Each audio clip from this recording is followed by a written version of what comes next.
இந்த 2:30 மணி பகல் கிடையாதுங்க. நைட்டு 2:30. ஸோ நமக்கு அகல் பொட்டிக்கில வந்து நெறைய வேலை இருக்குது. அது முடியறதுக்கு டெய்லி 3 மணி 4 மணிலாம் ஆயிடுது. நெறைய பேர் வந்து ஆர்டர்ஸ் குடுத்து நமக்கு வந்து சப்போர்ட் பண்றீங்க. எல்லாத்துக்குமே ரொம்ப தேங்க்ஸ். ஸோ இந்த குலாப் ஜாமுன் பாக்கெட் வந்து செய்றதுக்காக வாங்கிட்டு வந்து வச்சு பார்த்தீங்கன்னா, கிட்டத்தட்ட ஒரு 3 வாரத்துக்கு மேல ஆயிடுச்சு. அது வாங்கிட்டு வந்ததுலருந்து செஞ்சு குடுக்க சொல்லி என் பையனும் கேட்டுட்டே இருக்கான். நானும் இன்னைக்கு நாளைக்கு, இன்னைக்கு நாளைக்குன்னு சொல்லி அவன் வந்து டெய்லி எதிர்பார்ப்போட வர ஆரம்பிச்சுட்டான். இன்னைக்கு செஞ்சிருப்பாங்க செஞ்சிருப்பாங்கன்னு. ஸோ அது வந்து எனக்கு ரொம்ப கஷ்டமா இருந்தது. அவன் ஏதாவது கேட்டானா மேக்ஸிமம் ஒரு 3 டேஸ் அதுக்குள்ள வந்து செஞ்சு குடுத்துருவேன். வீட்ல செய்ற மாரி ஐட்டமா இருந்துச்சு அப்படின்னா.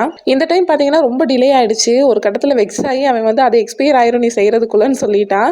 ஸோ இதுக்கு மேலயே வச்சா சரிப்பட்டு ஆகாதுன்னு சொல்லிட்டு டெய்லியும் வேலை இதே மாரி தான் இருந்துட்டே இருக்கு. அதுக்காக செய்யாம இருந்தா சரி இருக்காது அப்படின்னு சொல்லிட்டு, நைட்டு பார்த்தீங்கன்னா, கொஞ்சம் டைம் எடுத்து மேக்ஸிமம் பார்த்தீங்கன்னா, ஒரு 1 ஹவர்ல முடியிற வேலை தான் அப்படின்னு சொல்லிட்டு, நானே வந்து எல்லாத்தையுமே தனியா ரெடி பண்ணி எல்லாத்தையும் செஞ்சு வச்சுட்டு, காலையில எந்திரிக்கும்போது அவன்கிட்ட சொல்லிட்டேன் ரெடி பண்ணிட்டேன் அப்படின்ட்டு.